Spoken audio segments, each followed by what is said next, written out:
Hello everyone, welcome back to my channel self learning. I am doctor Monisha Mishra और आज से हम स्टार्ट कर रहे हैं अपना पेपर वन का नया कोर्स यानी कि यूजीसी नेट का पेपर वन। और आज हमारी ये क्लास वन है, तो जो भी स्टूडेंट्स पहली बार हमारे साथ में जुड़ रहे हैं तो वो रेगुलरली जुड़े। आपको रेगुलरली क्लासेस यहाँ पर मिलेंगी और जो हमारे एप्लीकेशन में इस कोर्स को देख रहे हैं वो स्टूडेंट्स देखें कि आपको यहाँ पर कोर्स मिलेगा पूरा कंप्लीट और साथ ही साथ में पिछले सालों के प्रश्न पत्रों की प्रैक्टिस भी आपको कराई जाएगी। तो चलिए, इसके पहले कि आज की क्लास में स्टार्ट करूं, मैं अपने बारे में आपको कुछ इन्फॉर्मेशन दे दूं। तो मेरा नाम, जैसा कि आप जानते हैं, मेरा नाम है मोनिशा मिश्रा। मैंने पीएचडी किया हुआ एजुकेशन विषय से और मेरी जो पढ़ाई हुई है वो डॉक्टर हरि सिंह और सेंट्रल यूनिवर्सिटी जो कि सागर में है उससे हुई है। इसके पहले मैंने बीएससी किया था फिजिक्स केमिस्ट्री और मैथमेटिक्स से, एमएससी किया फिर मैंने फिजिक्स सब्जेक्ट से, बीएड एमएड और उसके बाद में यूजीसी नेट एजुकेशन। काफी सालों से मैं इस प्रोफेशन में हूँ, लगभग 15 साल का मुझे टीचिंग एक्सपीरियंस है।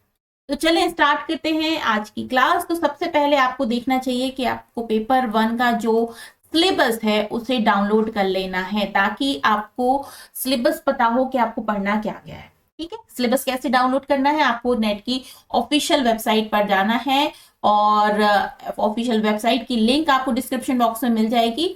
तो आप वहां से डाउनलोड कर सकते हैं अपना सिलेबस। जो भी स्टूडेंट्स हमें एप्लीकेशन में देख रहे हैं तो आप हमारे एप्लीकेशन के फ्री वाले सेक्शन में जाकर सिलेबस डाउनलोड कर सकते हैं। वहां पर आपको completely free syllabus PDF form में मिल जाएगा। ठीक है, चलिए अब बात कर लेते हैं हम आज जो हमारा सिलेबस है यानी कि जिसको हमें पढ़ना है उसकी जो फर्स्ट यूनिट है उसको हम देखते हैं, समझते हैं कि क्या क्या हमें पढ़ना है। तो फर्स्ट यूनिट में जो हमारा फर्स्ट टॉपिक है वो है टीचिंग एप्टीट्यूड। टीचिंग एप्टीट्यूड में टीचिंग एप्टीट्यूड को हिंदी में क्या कहते हैं, शिक्षण अभिक्षमता। ठीक है, शिक्षण अभिक्षमता। अभिक्षमता का मतलब क्या हो जाएगा, आप पढ़ाएंगे किस तरीके से आपको बच्चों को समझाना है, इसके बारे में हम यहाँ पर समझेंगे। तो पढ़ना क्या क्या है हमें, देखिए यहाँ पर आपको टीचिंग के कॉन्सेप्ट को समझना है, ऑब्जेक्टिव मतलब उद्देश्य को समझना है, लेवल ऑफ टीचिंग यानी कि टीचिंग के कितने स्तर होते हैं उन्हें हम समझेंगे, मेमोरी अंडरस्टैंडिंग रिफ्लेक्टिव लेवल पर समझेंगे, कैरेक्टरिस्टिक को समझने की कोशिश करेंगे, विशेषताएं क्या क्या होती हैं इनकी ये समझेंगे। इसके बाद में हम लर्नर्स यानी कि जो शिक्षार्थी होता है उसकी विशेषताओं को भी समझेंगे। क्लियर, और उसके बाद में उनकी एकेडमिक, सोशल, इमोशनल जो एक्टिविटीज होती हैं उसको समझने की कोशिश करेंगे। इंडिविजुअल डिफरेंसेस, हर एक स्टूडेंट अलग अलग होता है, उसको भी हम बहुत अच्छे से यहाँ पर समझेंगे। Factor effective teaching related to teachers learner support material, मतलब कौन कौन से ऐसे फैक्टर्स हैं, मतलब अगर आप टीचिंग कर रहे हैं तो क्या क्या ऐसे फैक्टर्स होते हैं जो कि टीचिंग को अफेक्ट करते हैं, उसके बारे में हम समझेंगे। जिसमें कि टीचर्स भी होते हैं, लर्नर्स भी होते हैं, जो हम यूज करते हैं सामग्री पढ़ाने के लिए, इंस्ट्रक्शंस देने के लिए, वो सभी इसमें इस्तेमाल होते हैं जो टीचिंग में, उन सभी के बारे में हम यहाँ पर समझेंगे। मेथड्स पढ़ेंगे, मेथड्स ऑफ टीचिंग बहुत इंपॉर्टेंट होता है, बहुत सारे क्वेश्चन इससे पूछे जाते हैं। जैसे कि आप जानते हैं आजकल हम डिजिटल वर्ल्ड में हैं, तो डिजिटल वर्ल्ड में होने के कारण बहुत सारी चीजें ऑनलाइन माध्यम से भी हमें प्रोवाइड कराई जा रही हैं जिसकी सुविधा हम ले सकते हैं। स्वयं प्रभा जैसी प्लेटफॉर्म है जिनके बारे में हमें समझना होगा। टीचिंग सपोर्ट मटेरियल के बारे में हम समझेंगे, आईसीटी बेस्ड जो मटेरियल्स होते हैं उसको समझेंगे। इवेल्युएशन यानी टीचिंग तो कर ली हमने लेकिन उसके बाद हमें मूल्यांकन भी तो करना है। इवेल्युएशन का मतलब क्या होगा, मूल्यांकन, और मूल्यांकन किस तरीके से कराया जाता है, किस किस प्रोसेस से आप मूल्यांकन को करते हैं, उन सभी को हम समझने की यहाँ पर कोशिश करेंगे। तो ये है वो पूरा सिलेबस यूनिट वन का जो हमें कंप्लीट करना है। क्लियर, तो स्टार्ट करते हैं स्टूडेंट्स। सबसे पहले बात करते हैं हम जो हमारा फर्स्ट यूनिट है इसमें हमें बात करनी है टीचर के बारे में। जब हम टीचिंग करेंगे तो सबसे पहले तो बात आ जाएगी ना कि टीचर क्या होता है। ठीक है, तो टीचर को समझिए, अ टीचर और फॉर्मली एन एजुकेटर, मतलब क्या है, टीचर को क्या कहा जाएगा, एक तरीके से फॉर्मली औपचारिक रूप से जो शिक्षा प्रदान करता है वो पर्सन क्या कहलाता है, टीचर कहलाता है। A formally an educator is a person who help students to acquire the knowledge, एक ऐसा व्यक्ति जो कि स्टूडेंट्स को जो नॉलेज उनको ग्रहण करना है ना उसमें उसकी मदद करे, वो टीचर कहलाता है। ठीक है, एक्वायर द नॉलेज, कॉम्पिटेंस और वर्च्यू, मतलब उनको जो मौलिकता है, मौलिक रूप से उनकी जो गुण होते हैं उसको प्रदान करने में, प्राप्त करने में उनकी मदद करे। Informally the role of teacher may be taken on by anyone. अच्छा, यहाँ पर इनफॉर्मली अगर देखा जाए, फॉर्मली तो एक स्कूल में एक व्यक्ति है जो कि पढ़ा रहा है, इनफॉर्मली देखा जाए तो ऐसा कोई भी व्यक्ति जो आपको वो सिखा जाता है जिसकी आपको आवश्यकता है अपने जीवन को जीने में, वो टीचर कहलाता है। अब पहले जैसे हमारे घरों में सबसे पहले हमारी माँ जो होती हैं वो ही हमें सब कुछ सिखाती हैं, इसलिए पहला गुरु किसको माना जाता है? माँ को माना जाता है। ठीक है, what is teaching profession process, यानी कि टीचिंग का जो प्रोसेस है वो क्या है, इसको समझ लीजिए। तो teaching is fundamentally a process including planning. सबसे पहली बात तो एक फंडामेंटल प्रोसेस देखा जाए तो सबसे उसमें क्या क्या चीजें आ जाती हैं, तो पहले आ जाता है प्लानिंग, आपको पढ़ाना क्या है। ठीक है, उसके बाद उस प्लानिंग के बाद में उसको इम्प्लीमेंट कैसे करना है। आपने प्लान तो कर लिया लेकिन इम्प्लीमेंट कैसे आप करेंगे। उसके बाद जब स्टूडेंट्स को आपने सब कुछ सिखा पढ़ा दिया है, उसके बाद उसका मूल्यांकन आप कैसे करेंगे, रिवीजन कैसे कराएंगे। ठीक है, planning and teaching a class are familiar ideas और द मोस्ट इंस्ट्रक्टर। ठीक है, यहाँ पर ये कहा जाएगा स्टूडेंट्स को कुछ सिखाने के लिए, समझाने के लिए, उन्हें अंडरस्टैंड कराने के लिए एक आइडिया बनाना है आपको, उसके बाद उसको इम्प्लीमेंट करना है। ठीक है, उसके बाद self examination with feedback from your student and the instructor are key to improving your teaching. एक शिक्षण क्या है, एक तरीके से देखा जाए तो एक मूल रूप से एक प्रक्रिया है जिसमें योजना बनानी होती है, कार्यान्वयन करना होता है, मूल्यांकन करना होता है, फिर उसके बाद संशोधन भी करना होता है। कक्षा की योजना को बनाना, पढ़ाना, अधिकांश प्रशिक्षकों को लेकर ये काम करना, ये एक चिर परिचित एक विचार होता है जो कि टीचिंग के बारे में कहा जाता है। अपने छात्रों को उनकी स्व परीक्षा के लिए, मतलब उनकी सेल्फ एग्जामिनेशन के लिए भी सक्षम बनाना भी टीचिंग के अंतर्गत आता है। ठीक है, अब हु इज प्रोफेसर। अब आप यहाँ पे बात कर लेते हैं सबसे बड़ा जो जैसे अगर हम बात करें कि सबसे छोटा जो होगा वो प्राइमरी स्तर का टीचर होगा, फिर उसके बाद मिडिल स्तर का होगा, फिर उसके बाद कॉलेज स्तर का होगा, higher secondary and higher education के लिए। और सबसे बड़ा जो क्षेत्र होता है ना, वो कॉलेज एंड यूनिवर्सिटी में जो सबसे बड़ा आप कहने पद होता है वो होता है प्रोफेसर का।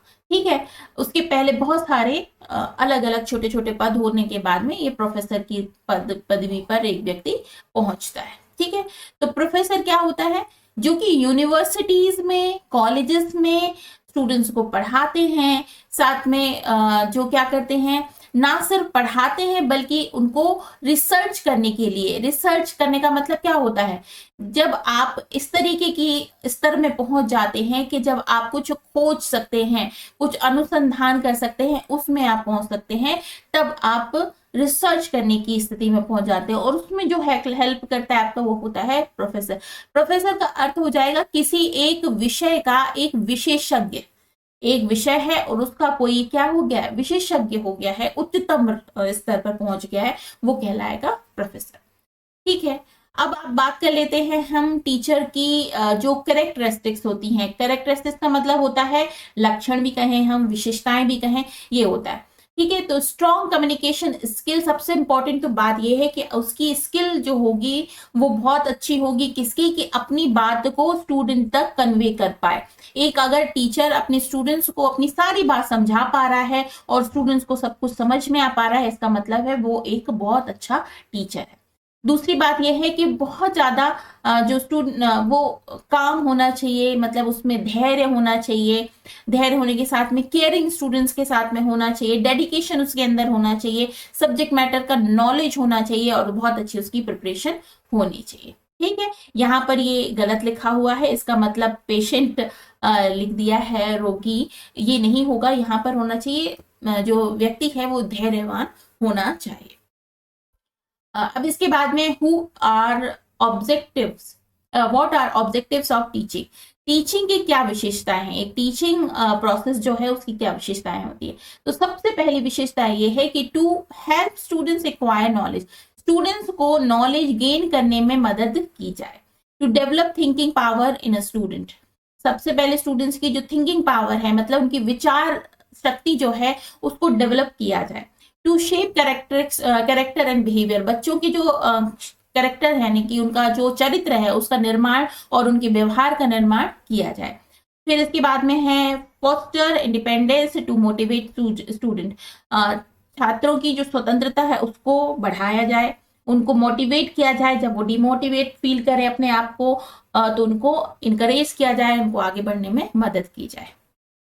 अब बात आ जाती है लेवल ऑफ टीचिंग की। बहुत इंपॉर्टेंट ये टॉपिक होता है लेवल ऑफ टीचिंग। तो स्टूडेंट्स बहुत अच्छे से आप समझ लीजिए कि यहाँ पर 3 लेवल हैं। ये जो ट्रायंगल है ये इस तरीके से कंप्लीट ट्रायंगल बन रहा है। ये यहाँ पर 3 स्तर आपको नजर आ रहे हैं। फर्स्ट जो स्तर है ये है आपका मेमोरी लेवल, दूसरा आता है अंडरस्टैंडिंग लेवल और तीसरा आता है रिफ्लेक्टिव लेवल। ये जो स्तर है ना, जो फर्स्ट वाला स्तर आपको नजर आ रहा है, ये छोटे बच्चों का स्तर है। मतलब जिसमें आप हर चीज को बच्चों को याद कराते हैं, उन्हें ABCD होती है या फिर 1 2 3 होता है या फिर है ना, का खा गा होता है। ठीक है, ये हर चीजें बच्चों को याद कराई जाती है। उनको कुछ आता नहीं है, सब कुछ उन्हें मेमोराइज कराया जाता है। जैसा उनको बोल दोगे ये कलर ब्लू है, ये लाइट ब्लू है, तो वो समझ जाएंगे, सीख लेंगे। लेकिन किसी भी चीज को विचार स्तर पर बच्चे नहीं ले जा पाते हैं। तो हर चीज किस पर होती है? मेमोरी के स्तर पर होती है। इसको क्या कहा जाता है? स्मृति स्तर। हिंदी में कहा जाएगा स्मृति का स्तर। ये बच्चों का 1 से 5 स्तर के जो बच्चे होते हैं उनके सबके स्तर ये मेमोरी स्तर होते हैं। ठीक है, इसके बाद आ जाता है जब बच्चा मिडिल एज में आ जाता है, उसमें आता है अंडरस्टैंडिंग लेवल। यहाँ पर बच्चे की समझ भी डेवलप हो जाती है, समझ हो जाती है, संज्ञानात्मक विचार वो कर सकता है। तो यहाँ समझ डेवलप होना मतलब समझने लगा। अगर 2 + 2 उसको बोला जा रहा है तो वो याद करके नहीं बोलेगा, वो इस तरह से बताएगा कि 2 + 2 4 होते हैं। अगर हमने ये 2 लाइंस ली और ये 2 लाइंस ली तो हम याद नहीं करेंगे, बल्कि हमें पता है कि 1 2 3 4 होता है। इसलिए बच्चा मेमोराइज नहीं बल्कि अंडरस्टैंड करके समझाएगा। ठीक है, ये स्तर हो जाता है जिसमें बच्चा एक मेमोरी के साथ साथ में समझ को भी डेवलप करता है। अगला जो लास्ट स्टेज आती है ये एडल्ट की स्टेज हो जाती है, जिसमें बच्चा बड़ा हो जाता है और अब चिंतन भी कर सकता है। मतलब रिफ्लेक्टिव लेवल पे आ जाता है, यानी वह चिंतन भी करेगा किसी भी चीज को। इसलिए वो सत्य नहीं मानेगा कि उसके टीचर ने कह दिया है, इसलिए सच नहीं मानेगा कि उसकी माँ ने कहा है, पिता ने कहा है, बल्कि वो अपने दिमाग को इस तरह से डेवलप करेगा कि वो उसको चिंतन करेगा, उसके प्लस उसके नेगेटिव दोनों ही बातों को जानने के बाद में उसको सच या झूठ मानेगा, तब आएगा ये रिफ्लेक्टिव लेवल। ठीक है, तो ये मेमोरी के स्तर होते हैं। टीचिंग के 3 स्तर होते हैं, याद रखिएगा।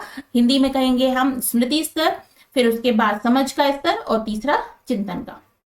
ठीक है, मेमोरी लेवल में कौन से स्टूडेंट्स आते हैं? ये बहुत छोटे छोटे से बच्चे आते हैं जो प्राइमरी प्री प्राइमरी स्टूडेंट्स होते हैं, ये सब मेमोरी स्तर के आते हैं। ठीक है, इसकी जो हम थोड़ी विशेषताएं देख लेते हैं। क्या होता है? The thinking ability does not play any role. यहाँ पर क्या है? It is the first and thoughtless. देखिए, विचार नहीं है, यहाँ पर थॉटलेस लेवल है, विचार कुछ भी नहीं है। थॉटलेस लेवल ऑफ टीचिंग, यहाँ पे कोई विचार नहीं होगा, हर चीज देखी जाएगी, पसंद की जाएगी, याद की जाएगी। This is usually used in lower classes, छोटी सी क्लासेस में इसका इस्तेमाल होता है। किंडरगार्टन जिसको कहा जाता है, वो भी ये हम समझ सकते हैं। Teaching at memory level is considered to be the lowest level of teaching, सबसे छोटा स्तर माना जाता है। The teaching ability does not play any role, यहाँ पर टीचिंग एबिलिटी का कोई रोल नहीं होता है। स्टूडेंट्स ओनली हर चीज को रटते हैं। बच्चे क्या करते हैं? हर चीज को रटते हैं, फैक्ट्स नहीं समझते हैं। सिर्फ जो भी उन्हें कहा जाता है, इंफॉर्मेशन जो उन्हें दी जाती है, जो उन्हें फॉर्मूले बताए जाते हैं, उस चीज को बच्चे याद कर लेते हैं। कोई लॉज को वो समझते नहीं है बल्कि उन्हें याद कर लेते हैं। The teaching is nothing but learning the subject matter by rote, हर चीज को रोट करके मतलब याद करके यहाँ पर बच्चा अपने मेमोरी में रखता है। इस वजह से इसको क्या कहा जाता है? सबसे फर्स्ट लेवल, जिसको मेमोरी लेवल कहा जाता है। क्लियर? नेक्स्ट आ जाते हैं हम दूसरे स्तर पर, अंडरस्टैंडिंग लेवल। इसमें स्टूडेंट्स बड़े हो जाते हैं, बच्चे बड़े हो जाते हैं, थोड़ा समझ उनकी डेवलप हो जाती है। यहाँ पर क्या होता है? In the understanding level of teaching the mental development of learner it is at a higher level than memory level. ठीक है, मेमोरी लेवल से ये ऊपर वाले स्तर पे चला जाता है। कॉग्निटिव एबिलिटीज इसमें स्टूडेंट्स की बढ़ जाती है। कॉग्निटिव का मतलब होता है हिंदी में अगर हम बोले तो संज्ञान, संज्ञान जिसमें बुद्धि का इस्तेमाल होता है, मस्तिष्क का इस्तेमाल होता है, वो उनकी बच्चों की यहाँ पर डेवलप हो जाती है। Cognitive ability of the students are developed या students become capable to think, present things logically. जब बच्चों को कोई भी चीज सिखाई जाती है उनको लॉजिकली वो बच्चे समझते हैं, एनालाइज करते हैं, मतलब उनका विश्लेषण करते हैं, ड्रॉ करते हैं। ठीक है, इस तरीके से बच्चा समझना यहाँ पर शुरू कर देता है और फिर उसके बाद उसका निष्कर्ष भी बच्चे निकालते हैं। तो सेकंड लेवल कौन सा हो जाएगा? Understanding level. अब बात कर लेते हैं थर्ड लेवल ऑफ टीचिंग की। तो थर्ड लेवल होता है रिफ्लेक्टिव लेवल ऑफ टीचिंग। अब यहाँ पर बच्चे की समझ भी डेवलप है और उसके साथ में वो अपनी विशेष एनालिसिस करने की क्षमता भी डेवलप कर लेता है और उसके अंदर सर्च करना, रिसर्च करना, इन्वेंशन करना, ये सब कुछ डेवलप हो जाता है। किसी की बात को वो इसलिए नहीं समझता कि उसने कहा है, बल्कि वो अपने संज्ञान के स्तर पे उसको परखता है। अगर उसे सही लगता है तो वो उसको मानता है, नहीं तो नहीं मानता है। नेक्स्ट समझ ले तो हम रिफ्लेक्टिव लेवल इसे कहा जाएगा। Reflective level of teaching is considered to be the highest level at which teaching is carried out. सबसे हाईएस्ट लेवल होगा जो कि टीचिंग के अंतर्गत होता है। It is highly thoughtful and useful. इसमें जैसे कि मेमोरी लेवल में बिल्कुल भी विचार नहीं थे, लेकिन इसमें सब कुछ विचार युक्त ही होता है और विचार युक्त भी होता है और उपयोगी भी होता है। कुछ भी ऐसे ही नहीं होता। Students can attain this level only after going through memory level and understanding level. जब बच्चे दोनों ही लेवल को क्रॉस कर जाते हैं तभी इस लेवल पर पहुंचते हैं। Also known as the introspective level of teaching. Introspective का मतलब होता है examine one's own thoughts and feelings. सब बच्चे अपनी खुद की थॉट्स को समझते हैं, एग्जामिन करते हैं, उसके बाद फिर उसे एक्सेप्ट करते हैं। ठीक है, तो इंट्रोस्पेक्टिव का मतलब हो जाएगा आत्मनिरीक्षण। ठीक है ना, तो आपको तीनों लेवल समझ में आ गए होंगे ना। तीनों लेवल में से फर्स्ट होता है मेमोरी लेवल जो छोटे बच्चों का होता है, दूसरा अंडरस्टैंडिंग लेवल जो थोड़े मिडिल एज के बच्चों का होता है, उसके बाद रिफ्लेक्टिव लेवल जो बच्चा एडल्ट हो जाता है तब उसका होता है। क्लियर? अब यहाँ पर शिक्षण की आवश्यकताएं, रिक्वायरमेंट ऑफ टीचिंग, कौन कौन सी ऐसी चीजें हैं जो कि टीचिंग के लिए आवश्यक हैं वो हम समझते हैं। डिपेंडेंट वेरिएबल्स, देखिए कोई भी चीज होती है ना तो वो कुछ आधार पर होती है, ऐसी बिना आधार के कोई चीजें नहीं होती। यहाँ पर टीचिंग जो है वो एक त्रिमुखी प्रक्रिया होती है। त्रिमुखी का मतलब होता है जिसके तीन मुख हो। ठीक है, 3 डायमेंशनल प्रोसेस होती है जिसमें कि एक सबसे इंपॉर्टेंट बात होती है कि भाई एक टीचर होगा। ठीक है, एक टीचर होगा, दूसरा क्या होगा, एक लर्नर होगा और यहाँ पर एक विषय वस्तु होनी चाहिए, एक सिलेबस होगा। ठीक है, तो अब सिलेबस ये सारी चीजें मिलके टीचिंग प्रोसेस को संपन्न करते हैं। ठीक है, अब यहाँ पर आपको ये देखना है कि वेरिएबल्स होते हैं। वेरिएबल्स का मतलब होता है कुछ चर होते हैं, कुछ इंडिपेंडेंट होते हैं, कुछ डिपेंडेंट होते हैं। तो डिपेंडेंट वेरिएबल क्या होता है? स्टूडेंट डिपेंड करता है अपने टीचर पर। इंडिपेंडेंट वेरिएबल होता है टीचर। स्वतंत्र रूप से टीचर क्या है? एक चर का काम करता है जो कि स्वतंत्र है, वो किसी पर आधारित नहीं होगा। और हस्तक्षेप करने वाला इंटरवीइंग वेरिएबल होता है इंटरैक्शन, मतलब कि बातचीत। दो आपस में टीचर और स्टूडेंट्स के बीच में जो बातचीत हो रही है वो डिपेंड करती है कि इस टीचिंग का जो प्रोसेस हो रहा है वो किस तरह से होगा, कैसे इसका रिजल्ट निकलेगा। ठीक है, तो ये हो जाते हैं 3 चर जिसमें कि फर्स्ट हो जाता है डिपेंडेंट वेरिएबल, इंडिपेंडेंट वेरिएबल और इंटरवीइंग वेरिएबल। नेक्स्ट आते हैं मॉडल्स ऑफ टीचिंग में। सबसे पहले आप देख लीजिए 2 मॉडल जो होते हैं। पहला आता है पेडागोजी मॉडल, दूसरा होता है एंड्रोगोजिकल मॉडल। ठीक है, अब इसको समझ लीजिए पेडागोजी मॉडल क्या कहलाता है, एंड्रोगोजी मॉडल क्या कहलाता है। तो सबसे पहले पेडागोजी मॉडल को हम समझते हैं। In this method the teacher control the material to be learned and the pace of learning while presenting the course content of the student। ठीक है, यहाँ पर एक टीचिंग मॉडल जो होगा वो स्टूडेंट्स के लिए बनाया जाएगा। सबसे पहले ये आप समझ लीजिए, जो टीचिंग मॉडल होगा वो किसके लिए बनाया जाएगा? स्टूडेंट्स के लिए बनाया जाएगा।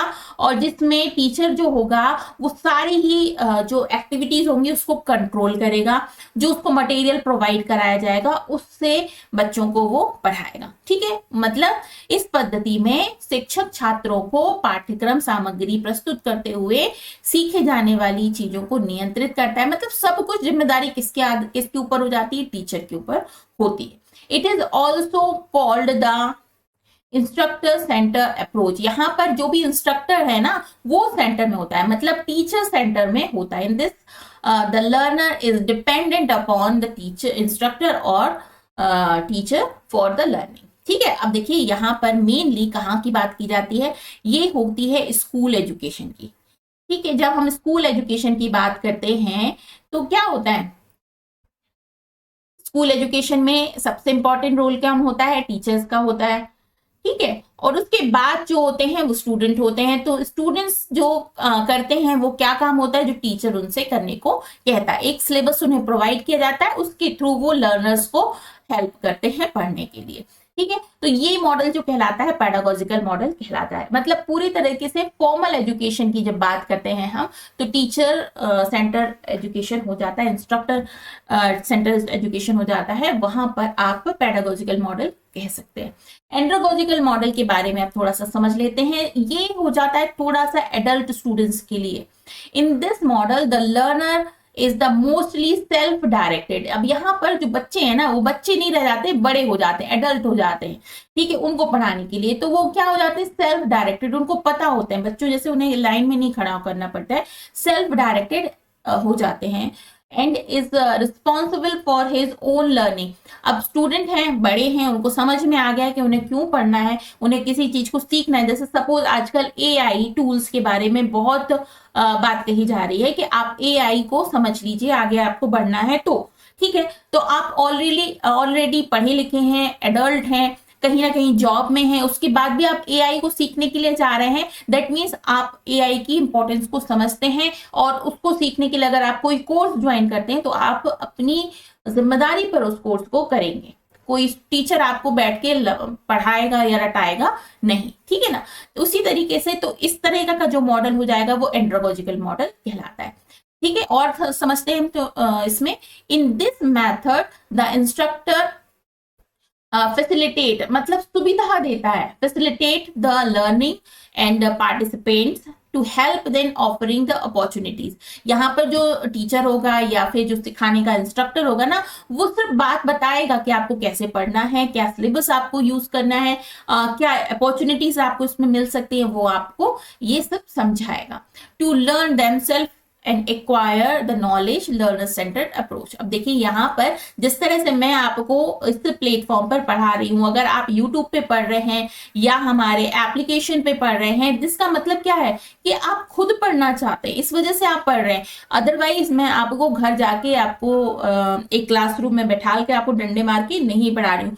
तो यहाँ पर मेरा काम क्या हो रहा है, सिर्फ मैं आपको इंस्ट्रक्शंस दे सकती हूँ, फैसिलिटेट कर सकती हूँ, लेकिन अब पढ़ना है नहीं पढ़ना है वो आपकी खुद की रुचि पर आधारित होगा। लेकिन जो पेडागोजिकल मॉडल है इसमें छोटे स्टूडेंट्स होते हैं, इनको एक पूरे क्लासरूम की सुविधा देनी पड़ती है, एक ब्लैक बोर्ड होता है, एक टीचर होता है, इस तरीके से स्टूडेंट्स बैठते हैं, उनकी अटेंडेंस ली जाती है, उनको पढ़ाया जाता है, प्रॉपर इवेल्युएशन लिया जाता है, किया जाता है उनको हर तरीके की को करिकुलर एक्टिविटीज में भी पार्टिसिपेट कराया जाता है। जबकि यहाँ पर टीचर एक सुविधादाता होता है, एक फैसिलिटेटर होता है, बाकी सारे काम स्टूडेंट्स खुद करते हैं। ठीक है, तो यहाँ पर बेसिकली आपको याद रखना चाहिए एडल्ट के लिए होता है और वो छोटे स्टूडेंट्स के लिए होता है, लर्नर्स के लिए होता है।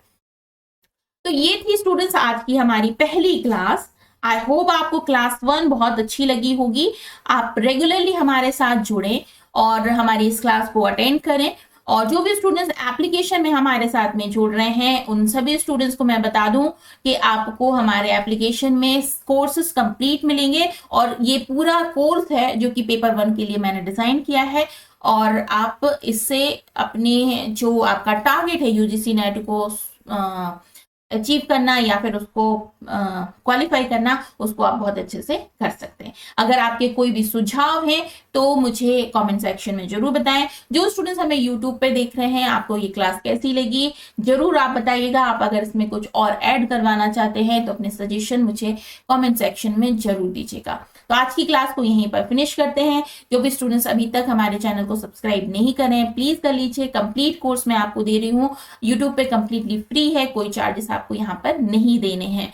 ठीक है, तो जो भी स्टूडेंट्स अभी तक हमारे साथ में फॉर्मली नहीं जुड़े यानी सब्सक्राइब नहीं करें तो जरूर कर लीजिए। कंप्लीट कोर्स आपको यहाँ पर मिलेगा पेपर 1 का। और आप में से जो भी स्टूडेंट्स का जो पेपर 2 है वो एजुकेशन है यानी कि शिक्षा शास्त्र है, वो भी हमारे साथ जुड़ सकते हैं, उसकी क्लासेस भी हमने स्टार्ट कर दी है। ठीक है, तो आज हम इसको यहीं पर फिनिश करते हैं, फिर जल्दी से मिलेंगे कल नई क्लासेस के लिए। तब तक के लिए बाय बाय।